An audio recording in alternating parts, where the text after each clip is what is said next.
The following is a sermon from Grace City Church in Denver, Colorado.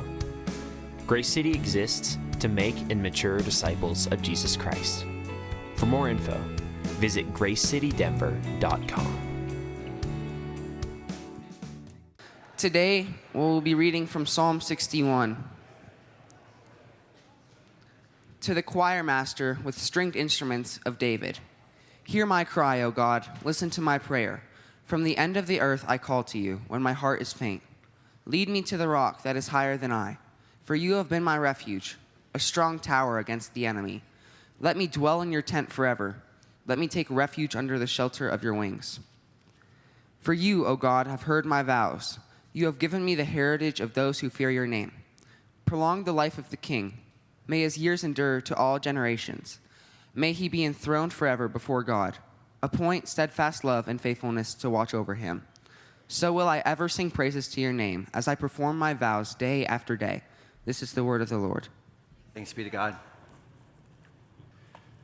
If you had just one word to describe how you're doing this morning, like if I just said, hey, how you doing? You had to answer with one word. Exhausted. Okay, how you doing? And we ask each other this in passing all the time, how you doing? There are four basic answers I hear all the time. Some will say good, right? I'm good. You're like, what does that even mean? You're like, it seems like you're doing terrible. You're like, I'm good. You hear like fine or okay, which again kind of doesn't mean anything, or it can mean whatever. And I often hear busy, and I hear tired, or you said exhausted. And I want to focus this morning on those last two, busy and tired. Have you ever noticed how many people around us are busy and tired? Busyness is so normal these days, it's actually been called an epidemic. There's a book called The Epidemic of Busyness. It's been called a cultural disease. It's even been called the new status symbol. It's not cool to say, oh yeah, no, I got nothing going on. I got a lot of bandwidth, actually. In fact, I'm going to go home this afternoon and take a nap. It's like, it's cool to say like, oh, I'm busy. And we communicate to other people, and oftentimes because it's true, that our schedules are packed. We are out of time. We are overextended, both with things that we want to do, but also with things that we need to do. And when we are already busy, and you stir just a couple of trials or challenges or setbacks into the mix, it instantly feels overwhelming. Exhausting is exactly the word I would choose for how many of us feel a lot of the times. We always feel like I've just run out of gas, and some of you are constantly anxious and stressed and overwhelmed. I mean, don't raise your hands, but how many of you promised yourself or you promised someone close to you, this is just a season, and the reality is it's become a lifestyle. And you don't see any light at the end of the tunnel. You don't see any set of circumstances where you're like, well, I'll get through this, and then suddenly my schedule will open up, I'll get an appropriate amount of rest, and things will be okay again. My cell phone, which is many years old and cracked and all that, like many of yours, the battery dies really fast. So I was looking at it the other day, and it was saying battery health, and it basically said terrible. And it's like your battery only charges to about 40% of what it did when it was a new phone. And so even when it's left on the charger, it's not getting even close to, in a sense, healthy again. And physically, some of you can feel that way, where you're like, I'm sleeping, and I wake up, and I'm not physically refreshed. I'm certainly not emotionally or mentally like vibrant as I once was. And this is kind of what I want to talk about this morning, that some people aren't rebellious, they're just tired. Tired of the financial pressure, tired of the chronic pain, tired of fighting for their marriage, tired of parenting and not getting a break, tired of the uncertainty at work, tired of a cycle of conflict that they don't have the ability unilaterally to resolve, tired of just political and cultural chaos and people seeming just hot and angry all the time, tired of caring for someone who's sick, maybe an aging parent. Tired of the treadmill of life that never leads to the next thing, never seems to produce the kind of progress that you see in the life of peers. Tired of fighting the same temptation. Tired of pretending to be okay when you're really not okay. And if that's you, this psalm is for you. And there's one big idea that I think David wants to communicate. He's saying this is how he feels. Now he's teaching us through the Word of God, when you feel overwhelmed or when you are overwhelmed, call on the God who is both a strong and tender shelter. What we'll see in this brief psalm, just a few verses, is a condition. Then there's a cry that goes up to God. Then he pivots in the psalm to a comfort, and then there's a consequence or a conclusion to the matter in the final verse. So let's go with verse 2, a condition. Notice he says, from the end of the earth, I call to you, God, when my heart is faint. Now, what's interesting is at no point in his life, from what we know from Scripture, was David ever really that far from the land of Israel. I mean, certainly in modern terms, when we travel around the world, so when he's like, I'm at world's end, like Johnny Depp, he's not actually at world's end. He's not far from home. So it's not a statement of geographic fact. It is simply a statement, this is how I feel right now. One writer said, this is a metaphor for despair, alienation, and spiritual distance from the Lord. And that's the first part of this condition. It's just simply, he's saying, when he says, from the end of the earth, I called you, he's saying, God, I feel far from you. And maybe many of you can relate. Again, just due to particularly acute circumstances in your life, or just I'm worn down and I'm never recharging. Unanswered prayer, unchanged circumstance. And you may even say this morning, God feels a million miles away. And you're like, what's the point of being in his word right now? It just feels like a dry season. I don't feel like I get much out of it. What's the point of praying right now? I know it's the right thing to do, but I don't feel like he's listening. What's the point in even showing up to church? I mean, I'm here this morning, but it feels like everything's still off. Even as I sit here and I try to sing and I try to listen, I just feel like God is far away. And notice the second piece of this, not only does he feel God is far away, he feels overwhelmed and exhausted. That's what this simple word, faint or faint-hearted, means. It describes both a physical and also an emotional or mental weariness or exhaustion. That's why I began this morning by giving you several real-world examples, not of where you are living in sin. There's plenty of Psalms that talk about that. But just simply where you're like, I'm tired. God, I'm tired. And here we are, first thing in the morning, and I'm tired. And you feel like, I can't take one more thing, God. My plate is full. And there's always the proverbial straw that broke the camel's back. You can step away from your circumstances. You can say that one thing that was the tipping point, that in and of itself was not a huge deal, wasn't even a big deal. But I could not take one more thing, and God said, how about 5 more things? And you may just feel this morning like, I give up. I give up. I don't see through this to a hope and an encouragement. And that's what this psalm is about. It's like, what do you do, not just in moments of life, but in seasons of life where you're like, I'm just tired. And it doesn't seem like you're listening. And I know that you love me. I can read in your word. I believe that at the end of the day, you gave yourself for me. You love me. But I don't know where you are. And that takes us to point 2, a cry. And that's actually where the psalm starts. Before he even kind of confesses the condition, the weariness that he's living with, he starts off by saying, hear my cry, O God, listen to my prayer. So you notice the first part of this cry, as simple as this is just listen to me. Listen to me. Say, God, I want to know that you're out there and that you're paying attention. You ever say a lot of words and you're just like, am I the only one that's hearing these prayers right now? Actually, just saw a commercial last night for some kind of new hearing device for infants. Maybe some of you have seen this. And they're in these doctors' offices, real footage of putting this device on a baby's head and then in their ears. And then they're sitting there and they hear their parents' voice for the very first time. And like the absolute sudden just delight in these little babies' eyes of, I can hear you.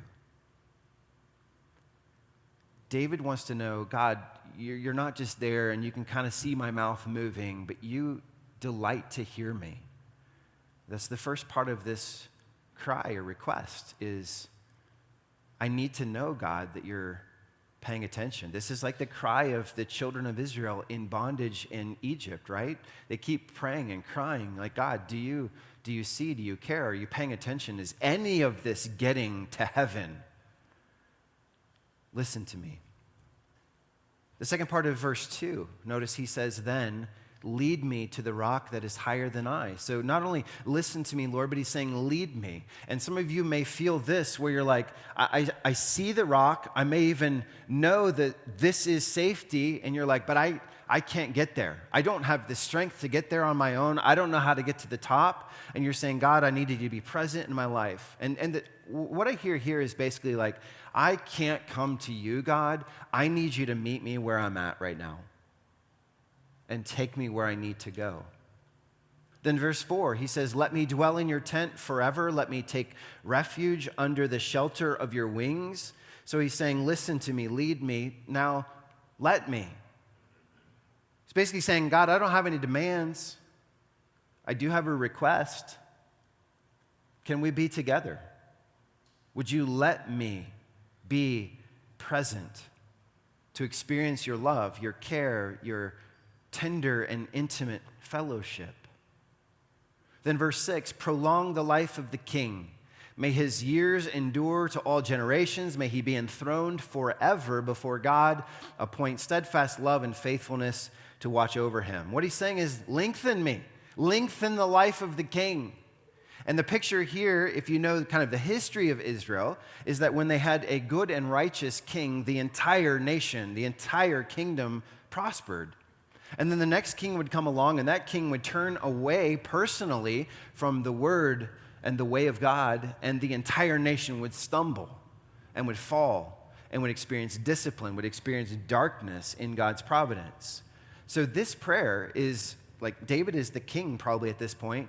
And first of all, like the nearest reference is simply like, Lord, would you lengthen me? Would you lengthen my days? Would you lengthen my life so that I can care for your people, so that our nation experiences a period of flourishing? So this is his cry. Listen to me, lead me, let me into your presence, lengthen my days. And I know that your exact circumstances are obviously very different than David's. We don't even know what specific circumstances prompted this particular psalm. But I think what we see in David saying, here's my condition. I feel 1,000,000 miles away and I'm exhausted. And yet he cries. And I think that in and of itself is a lesson to us that when you feel that distance, when you feel that weariness, in a sense, you have to flex that faith muscle and say, God, I trust you. I don't see how this works out, but I'm going to, like an infant child who believes, mom is coming or mom will come if I cry, and then keep crying. Some of you need to, in your weariness, just continue to cry out to God, things like this. Would you listen to me? Would you guide me, lead me? When I can't come to you, would you come and be present with me? And by the way, as you cry and pray and trust in the middle of your circumstances, as happens with David here, your circumstances may not change. In fact, oftentimes when you pray, then you open your eyes and you're like, okay, nothing changed about my situation. What changed is how I relate to my situation or how I experience my situation. God has done something to change me in the middle of crying out, even though my situation itself has not changed. And this is what happens to David, and we know this because let's look now at the rest of the psalm. Because we're going to find that, like, as he's crying out, and this, I don't think this is just a boom, cry out, listen to me, like whatever, and he's done. I think that he's on the run or whatever, and he's repeating this over and over, day after day, night after night. Listen to me, God, are you there? Are you listening? I feel far away, I'm exhausted. Then he says the same thing the next day, and in the middle of crying out, David remembers something. God is doing something in his memory, in his imagination, in his affections, in his heart, that is now a comfort to him.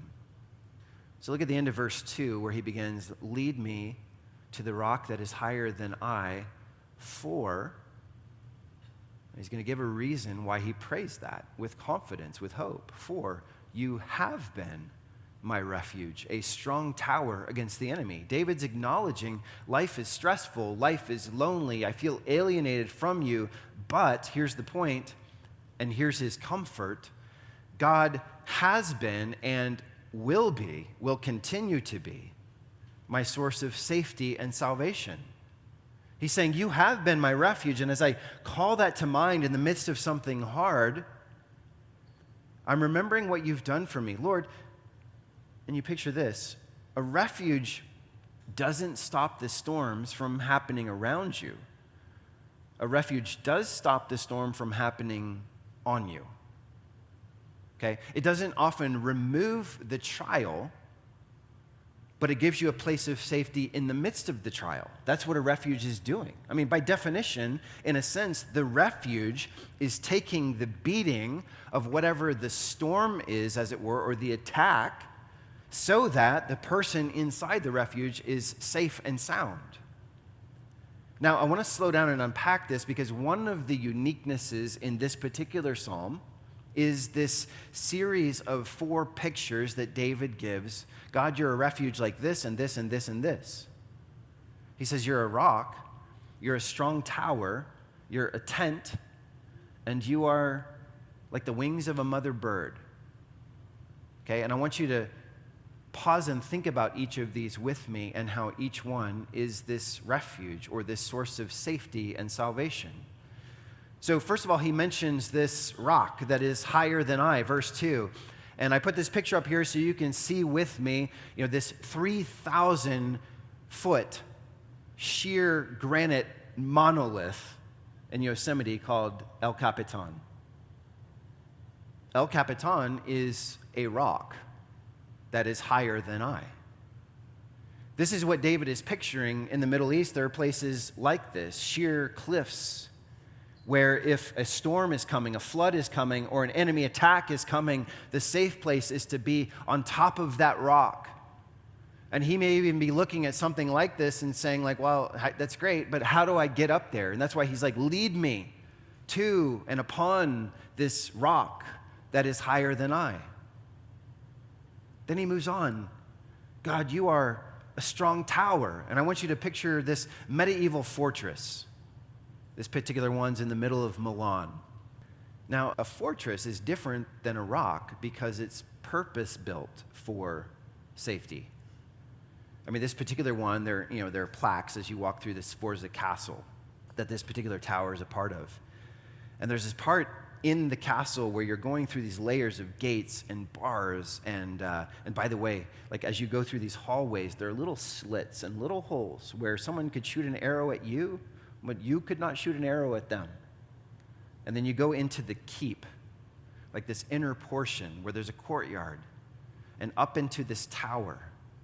And again, all of it is designed, every facet of it designed and created so that the person or the people inside are safe, can be protected from violence, from death just outside.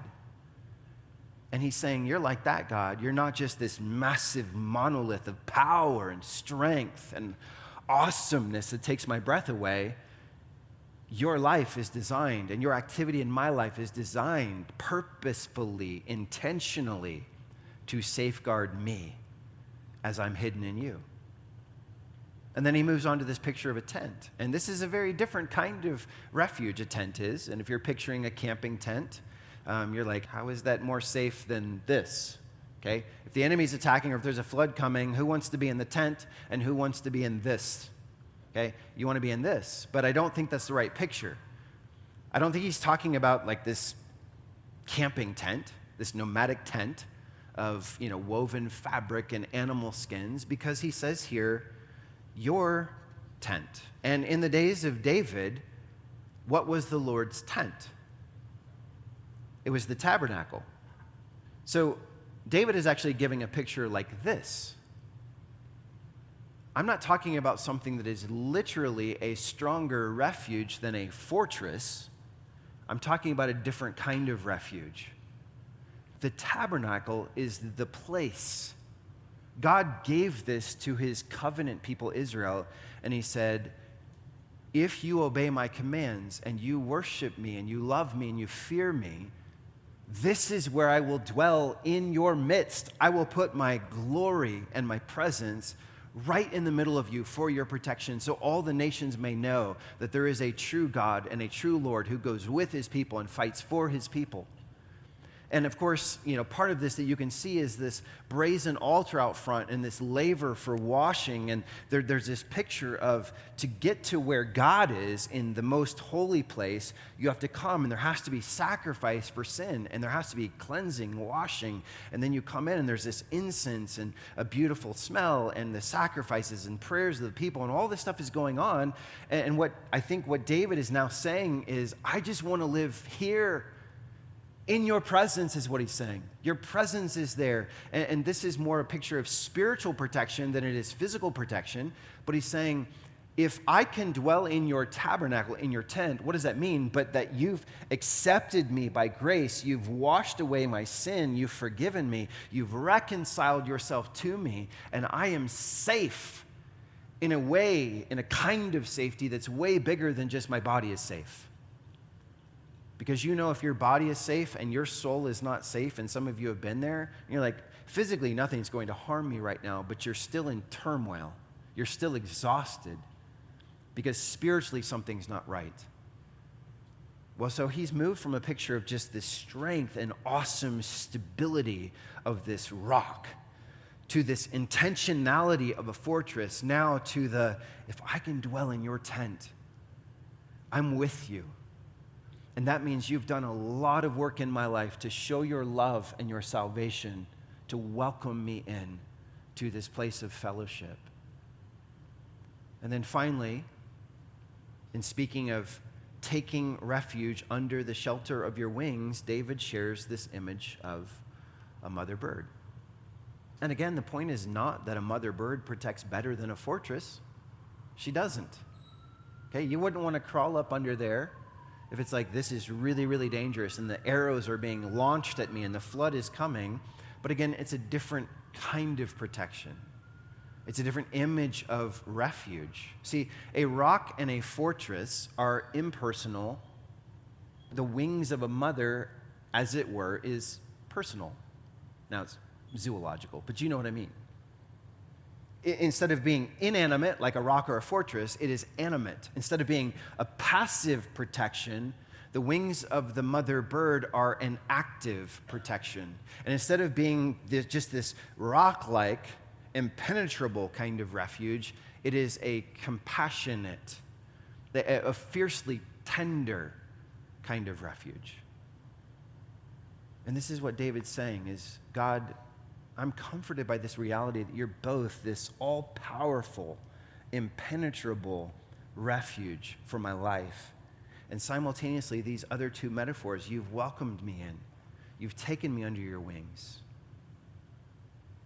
By the way, this picture of the mother's wings spread over the baby chicks, but that is literally like my life for yours.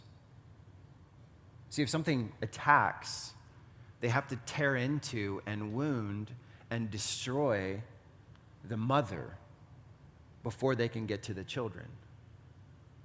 And this, in fact, is what God does for you, is he spreads his love over you and says, sin, death, hell, you can do your worst to me, but you can't do it to my kids.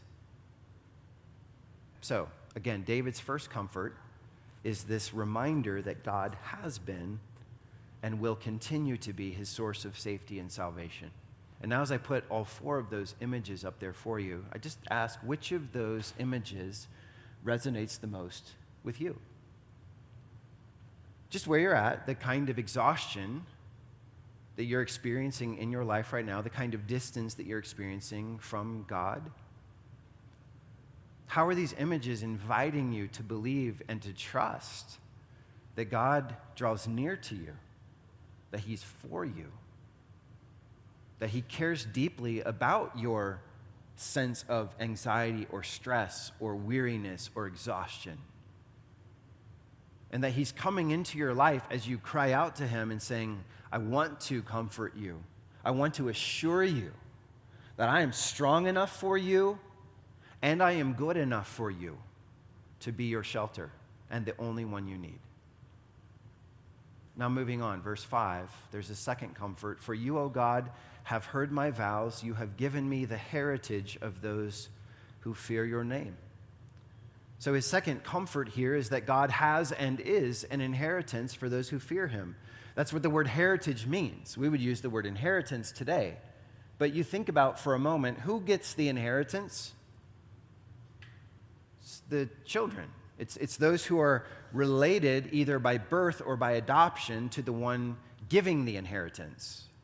And so again, he's assuming something in what he says, but I'll tell you what he's assuming. He's assuming that means that those who fear the Lord are somehow adopted into the family of God. They become his sons and daughters, and that's who gets the inheritance. Like no one by birth, in a sense, is like a child of God, except in the most generic sense that he is the author of all of our lives.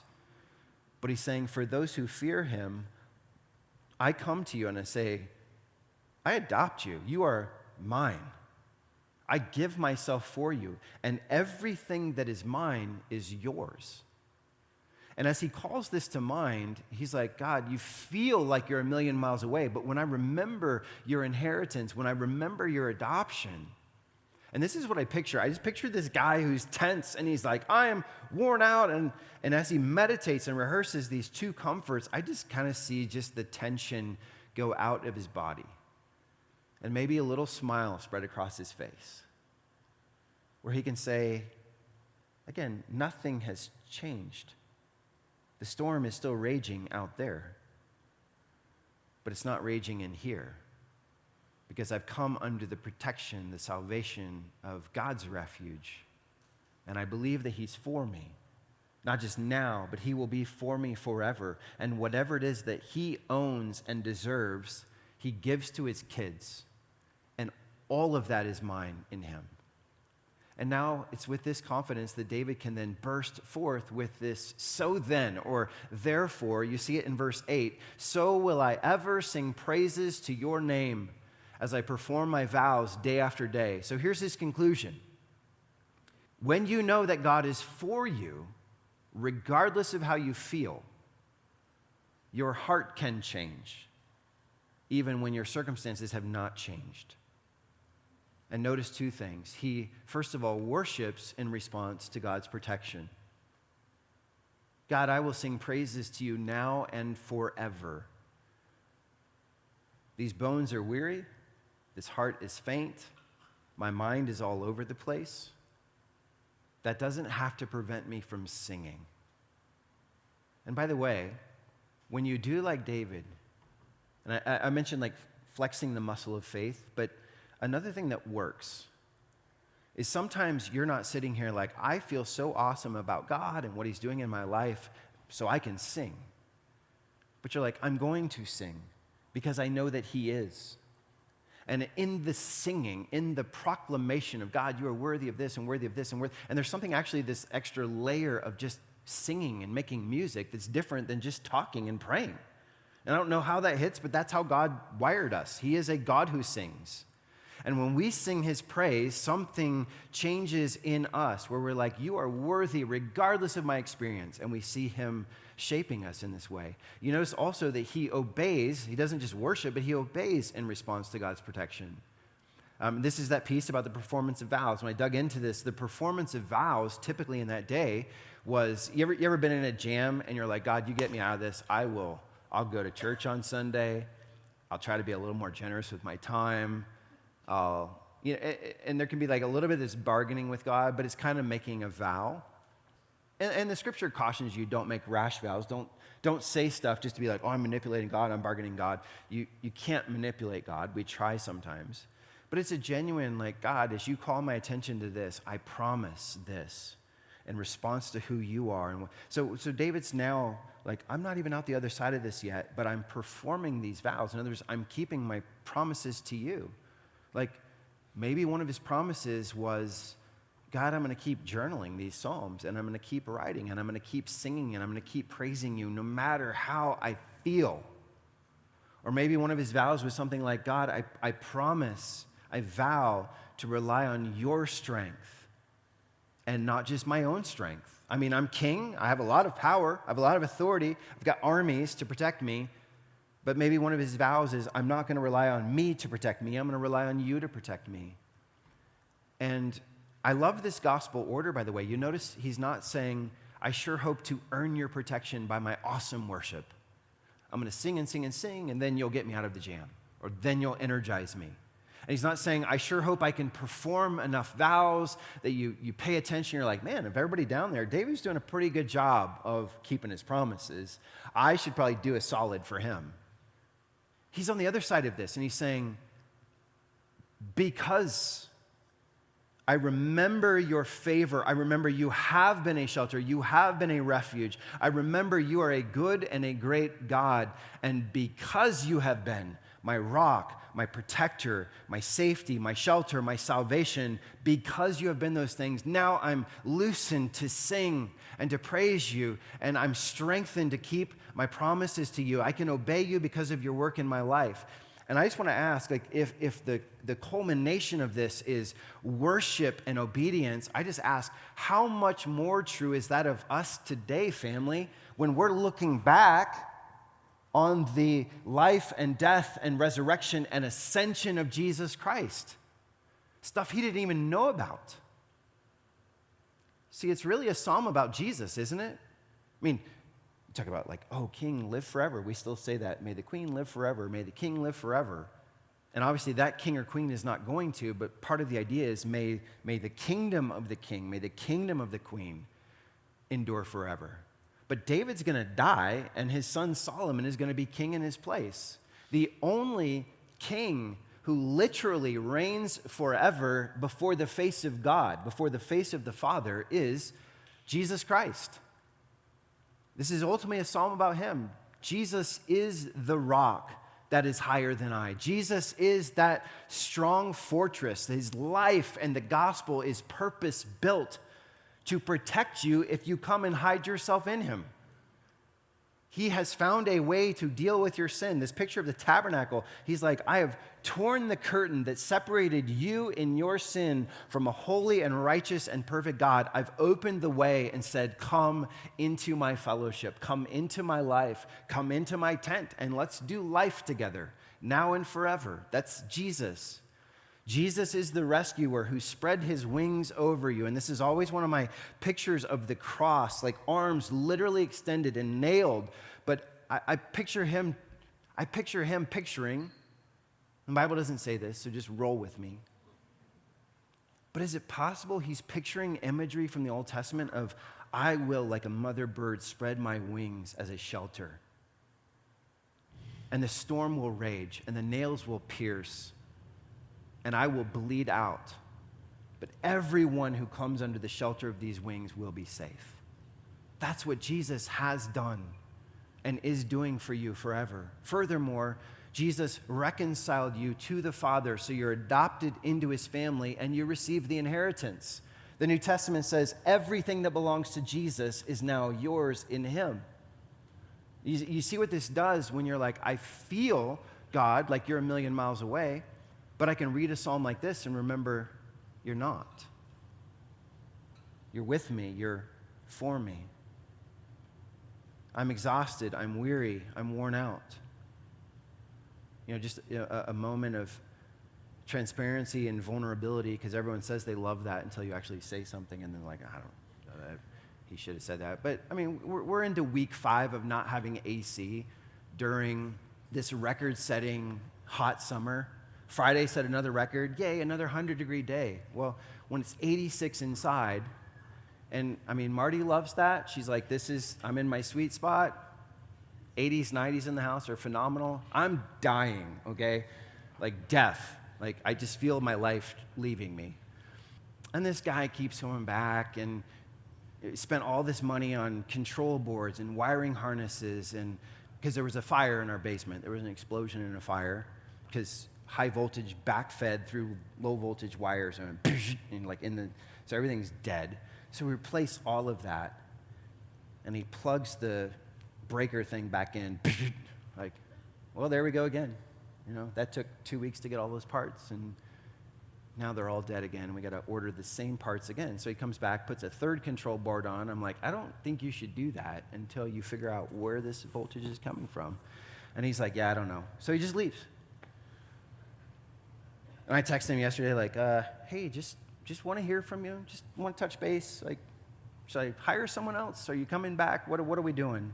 And my life, like yours, can just feel like, okay, living without AC, I mean, okay, they did that for thousands of years before us, but once you've experienced it, how do you go back? And does God even want us to go back? Right? He does not. He does not want us to go back. And I can experience like you, it's just mentally draining. I cannot focus in the same way as when I'm like chilly. I like to be chilly. And you layer on top of that, then I hear stories, and it's like some people I really love are going through some really serious stuff that keeps me up at night. And it's just like, I'm tired, like many of you. That's not a boast. That's not this new cool, like I'm busy too. But it's true. And all I want to say is just in light of this psalm, this is not a comparison. My life is busier than yours. I'm more tired than you. You're exhausted, but I'm like exhausted times 7. Your stuff is your stuff, and you feel exhausted. You feel God's far away. And 61 is for you. Just to say, Lord Jesus, I'm tired. I'm just out of gas. You know, my battery's dying much faster these days. And I'm not making it through a day in a good frame of mind. And if this is up to me, I think this is the end of the road. Because this is not a season. This just feels like a new normal. And I just encourage you to cry, to call on God and say, Lord, would you be for me who you were for King David? Will you lead me? Will you shelter me?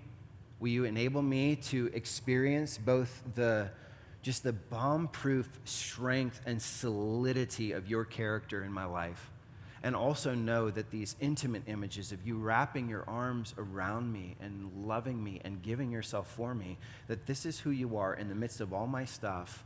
Would you change me in the midst of my circumstances, even if my circumstances don't change?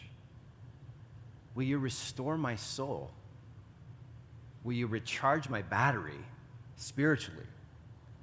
And family, the good news is because of Jesus, the work is done. He would delight to hear from you in that way. He would love to serve you by giving you these gifts of his strength and his love so that you know, so that you experience he's not a God who's far off. He's a God who's near. He's not a God who's against me. He's a God who's for me. You just listened to a recording of a sermon from Grace City Church in Denver, Colorado. We hope you can join us in person soon. Thanks for listening. The Lord bless you and keep you. Amen.